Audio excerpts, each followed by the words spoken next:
ہر طرح کی تعریف بلند و بڑے اللہ رب العالمین کے لیے ہے، جو سخت پکڑ اور قوت و جلال والا ہے۔ اکیلے اسی کے لیے غلبہ اور کمال ہے، اپنے بندوں پر نوازش و کرم کرنے والا ہے۔ اسی کے لیے خالق ہونا اور حاکم ہونا ہے، اور اسی کی طرف لوٹ کر جانا اور اسی کے پاس پناہ لینا ہے۔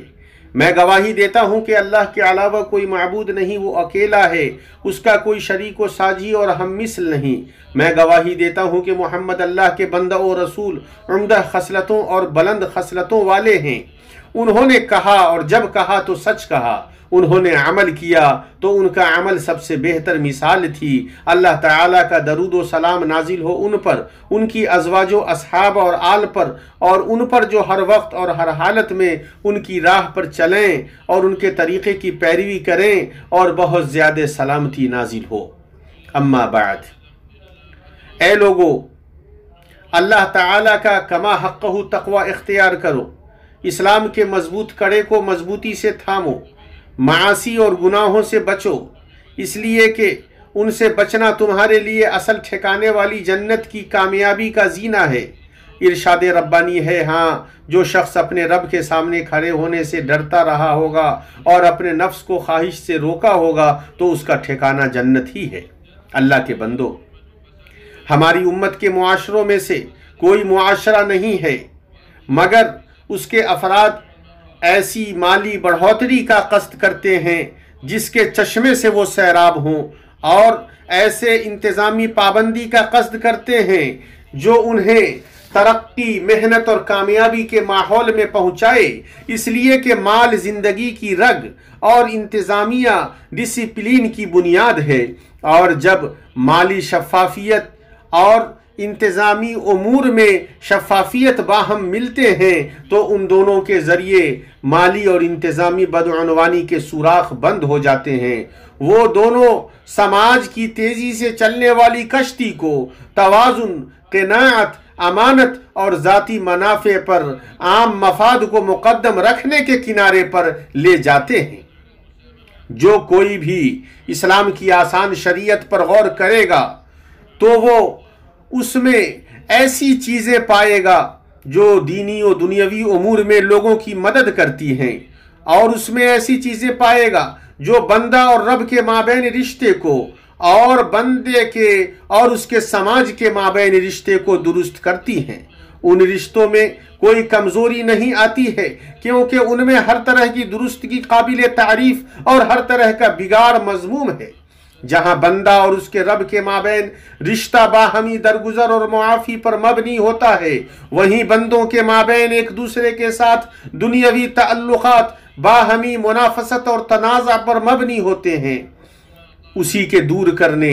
اور اسی کا ازالہ کرنے کے لیے اسلامی شریعت انتظامی اور مالی بدعنوانی کا خاتمہ کرنے کے لیے آئی ہے۔ یہ دونوں بیماریاں کسی سماج میں داخل ہو جاتی ہیں تو اس کی عمارت کو کمزور کر دیتی ہیں، اس کے مزاج کو بگاڑ دیتی ہیں، اس میں عدم استحکام، ڈھیلا پن اور لاچاری پیدا کر دیتی ہیں، جو ہر اس شخص کے لیے نمایاں ہوتی ہیں جو دائیں بائیں متوجہ ہوئے بغیر دیکھتا ہے۔ کوئی بھی عقل مند انسان قطعاً اس بات میں شک نہیں کرے گا کہ مالی اور انتظامی بدعنوانی اقتصادیات اور انتظامی امور کا تعاون ہے، ضمیر و اخلاق کا کینسر ہے، تقدیروں، کمائیوں اور حقوق کو ہلاک کرنے والا ہے۔ ایسے باشعور معاشرے جو اپنی طاقتوں اور ثروتوں کے ذریعے بلندی و ترقی حاصل کرنا چاہتے ہیں، انہیں انتظامی امور میں امانت اور مال میں شفافیت کے اصول کو اپنانے کے مطابق ہی مثبت رزلٹ ملتا ہے۔ شفافیت بلا شک ایسی عمدہ صفت ہے جس میں کوئی اختلاف نہیں کرے گا۔ یہ عزت نفس، عدل، قناعت اور قلت طمع سے مرکب ہے، جو سب مل کر انفرادی، اجتماعی اور اعتباری شخص میں ذاتی امانت کو مضبوط کرتے ہیں، اور اس طریقے سے ذاتی امانت مضبوط ہو کر اس معاشرے میں ابھرتی ہے۔ اللہ کے بندو، مالی و انتظامی بدعنوانی دونوں مختصر ترین عبارت میں یوں بیان کیے جا سکتے ہیں: سربراہ مملکت نے بندوں کے مفاد کے لیے جسے کوئی عہدہ سونپا ہے وہ عوامی اثر و رسوخ کا غلط استعمال کرے، وہ اس طرح کہ وہ مفاد عامہ کا خیال رکھنے کے بجائے خاص مفاد کے تبادلے کے لیے اس اثر و رسوخ کا استعمال کرے۔ مالی بدعنوانی میں عوام کے اس مال کی بربادی ہے جس پر اسے امین بنایا گیا ہے، اور اس کے استعمال میں اس بات کو اولیت نہ دینا ہے کہ اسے ان میدانوں میں خرچ کرے جن میں خرچ کرنے کے لیے سربراہ مملکت اور بادشاہ کی طرف سے امین بنائے گئے شخص کو ذمہ داری سونپی گئی ہے۔ اس طرح کے مال کے سلسلے میں لوگوں کی دو قسمیں ہیں۔ ایک قسم یہ ہے کہ گڑبڑی کرنے والا مال کو سرقہ اور ہیلے سے لے لے اور اس میں کسی چیز کی پرواہ نہ کرے، بلکہ وہ یہ سمجھے کہ یہ اس کے لیے ایسا سہانا موقع ہے جو چھوڑنے اور تاخیر کو قبول نہیں کرے گا۔ دوسری قسم تعویل کرنے والوں کی ہے جو اس مال کو سرقہ اور لوٹنے کے نام سے نکال کر اسے ہدیہ، محنتانہ سہولتیں وغیرہ دوسرے ناموں کے تحت درج کرتا ہے۔ بدعنوانی کرنے والا اپنی اس بدعنوانی کو ذہانت اور چمکدار لباس کا جو بھی چولا پہنا دے اور اسے اس کے نام کے علاوہ جس نام سے بھی موسوم کر دے، لیکن یہ ساری چیزیں اس کے عیب کو نہیں چھپا سکتی اور اس کی حقیقت میں سے کچھ بھی نہیں بدل سکتی۔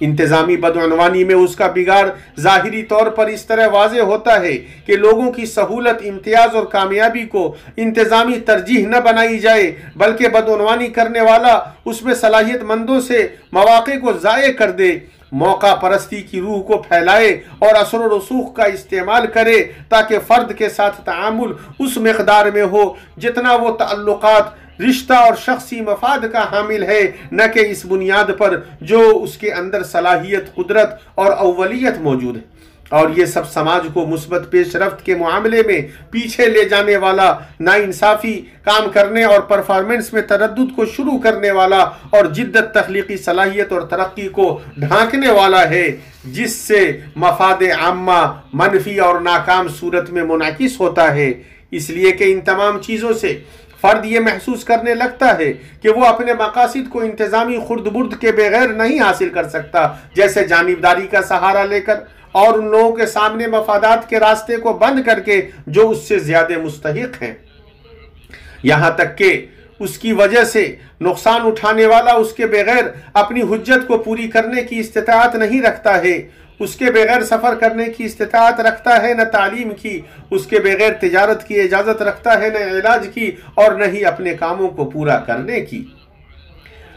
اگر اس بدعنوانی پر ذہن لگانے والے اپنی ذہانت کو ان چیزوں میں لگائیں جو ان کے سماج کو فائدہ پہنچائے اور اپنی ذمہ داریوں کو کما حقہ انجام دیں، تو وہ سماجوں کے عبقری افراد اور اس کے معماران میں سے شمار ہوں گے، نہ کہ اس کی بنیادوں کو ہلانے اور اسے منہدم کرنے والے پھاوڑے۔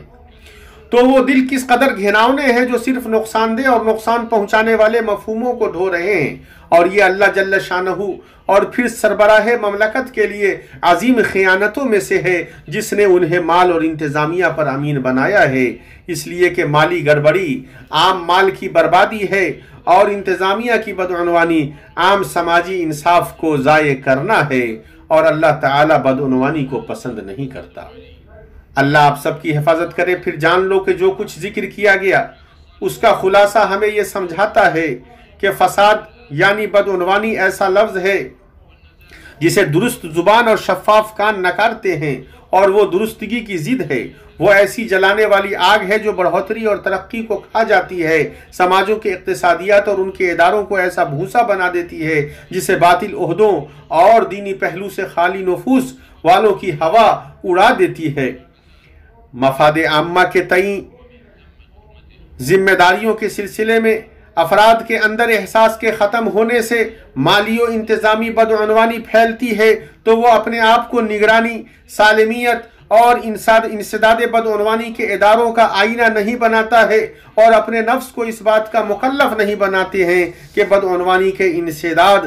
کے مخصوص اداروں اور بدعنوانوں کے بارے میں خبر پہنچانے میں ثواب کی امید رکھیں۔ اور یہ بات درست ہے کہ سستی برتنا اور بدعنوانی کے راز کو فاش کرنے اور اس کے بارے میں بتانے کے بجائے سلامتی کو ترجیح دینا فساد کی عمر کے لمبی کرنے اور اس کے وزن کو بڑھانے اور پھر اسے متکبر بنانے کا ظاہری سبب ہے۔ اس لیے کہ انسان جب مالی و انتظامی بدعنوانی کو اپنی ناک سے اندر کھینچتا ہے تو وہ اس کا ایسا عادی ہو جاتا ہے کہ صاف ہوا کے ذریعے سانس لینا اس کے لیے کافی نہیں ہوتا، تو وہ موقع کو غنیمت جاننے کی صورت میں لو اور دو والی عبارت کے ذریعے باہمی مصالحت کی بنیاد رکھتا ہے، اور بسا اوقات اس کی لالچ اس حد تک بڑھ جاتی ہے کہ وہ اس کے ذریعے صرف ایک عبارت لاؤ اور لاؤ کو ہی جانتا ہے، تو وہ اپنی جیب کو بھرتا ہے اور اپنے عیب کو چھپاتا ہے، اور اس حد درجہ حریص شخص کی طرح ہو جاتا ہے جو کھاتا ہے لیکن آسودہ نہیں ہوتا ہے، یا اس شخص کی طرح ہو جاتا ہے جو نمکین پانی پیتا ہے لیکن اس کے پینے سے پیاس میں صرف اضافہ ہی ہوتا ہے۔ تو یہ لوگ اور ان کے ہم مثل ایسے ہیں کہ دینی پہلو نے ان کے دلوں کے شغاف کو نہیں چھوا، نہ ہی قرآن کی وعید نے انہیں ڈرایا اور نہ ہی سنت کی تنبیہ نے انہیں روکا۔ تو ایسے لوگ اس بات کے حقدار ہیں کہ ان کے سلسلے میں وہ قول صحیح ہو جو امام مالک نے اپنی کتاب میں ذکر کیا ہے کہ اللہ تعالیٰ بادشاہ کے ذریعے اس چیز کو روکتا ہے جسے قرآن کے ذریعے نہیں روکتا۔ ابن القاسم کہتے ہیں کہ میں نے مالک کو کہا کہ یزعو کا کیا معنی ہے، تو انہوں نے کہا روکنا اللہ کے بندو، اور اسی سلسلے میں اللہ تعالیٰ کا قول ہے سلیمان کے سامنے ان کے تمام لشکر جنات اور انسان اور پرند میں سے جمع کیے گئے ہر قسم کی، تو وہ روکے جاتے تھے، یعنی وہ روکے جاتے تھے اور ان میں سے آگے والا پیچھے والے کو آگے بڑھنے سے روکتا تھا۔ قرطبی نے اس آیت کی تفسیر میں کہا ہے اس آیت میں امام اور حکام کے لیے ایسی اتھارٹی کے اختیار کرنے پر دلیل ہے جو لوگوں کو روکے اور ان میں سے بعض کو بعض پر دست درازی کرنے سے منع کرے۔ حسن بصری نے کہا ہے لوگوں کے لیے کوئی اتھارٹی ہونی ضروری ہے، یعنی ایسا بادشاہ جو انہیں روکے۔ اے لوگوں، اسی وجہ سے اللہ تعالیٰ نے مسلمانوں کے سربراہان مملکت کے کندھے پر بدعنوانی کے خاتمے اور اس کی جڑوں کو اکھاڑنے اور حزم و عزم سے اسے دور کرنے کی ذمہ داری رکھی ہے۔ یہ پبلک کے مال اور اس کی کمائیوں کی حفاظت اور اس غیر مشروع کمائی کو روکنے کے لیے دینی ذمہ داری اور ملکی فریضہ ہے جو عمل کے آداب اور رزق کے حصول کے لیے ہمارے دین حنیف کے ذریعے لائی گئی شریعت کے منافی ہے، اس لیے کہ حلال مال کا حساب ہوگا اور حرام مال پر اقام ہوگا۔ اللہ جل وعلا کا ارشاد گرامی ہے، اے ایمان والو، اللہ تعالیٰ نے جو پاکیزہ چیزیں تمہارے واسطے حلال کی ہیں ان کو حرام مت کرو اور حد سے آگے مت نکلو، بے شک اللہ تعالیٰ حد سے نکلنے والوں کو پسند نہیں کرتا۔ اور اللہ تعالیٰ نے جو چیزیں تم کو دی ہیں ان میں سے حلال مرغوب چیزیں کھاؤ اور اللہ تعالیٰ سے ڈرو جس پر تم ایمان رکھتے ہو۔ اللہ تعالیٰ ہمیں اور آپ کو قرآن عظیم میں برکت عطا فرمائے اور اس میں جو آیتیں اور ذکر حکیم ہیں ان سے ہمیں اور آپ کو فائدہ پہنچائے۔ میں اللہ رب العالمین سے اپنے لیے آپ سب کے لیے مغفرت طلب کرتے ہیں، اسی سے مغفرت طلب کرو، اسی کی بارگاہ میں توبہ کرو، اور میرا رب بہت زیادہ معاف کرنے والا اور توبہ قبول کرنے والا ہے۔ ہر طرح کی تعریف اللہ تعالیٰ کے لیے ہے، بہت زیادہ پاکیزہ اور مبارک تعریف، جیسا کہ ہمارا رب پسند کرتا اور راضی ہوتا ہے، اور میں درود و سلام بھیجتا ہوں اس کے بندے اور اس کے چنیدہ محمد مصطفیٰ صلی اللہ علیہ وسلم پر۔ اما بعد، سماجوں کے لیے مالی و انتظامی پابندی چڑیے کے دو پروں کی طرح ہیں، وہ ان دونوں کے بغیر درست طریقے سے اڑ ہی نہیں سکتا۔ جب اس کے دونوں پر یا ان دونوں میں سے کسی ایک میں خلل واقع ہو جاتا ہے تو لازمی طور پر پرندہ گر جاتا ہے، اور جس کے بغیر کوئی چارہ کار نہیں ہوتا اور پھر وہ صحیح طریقے سے اڑ نہیں پاتا۔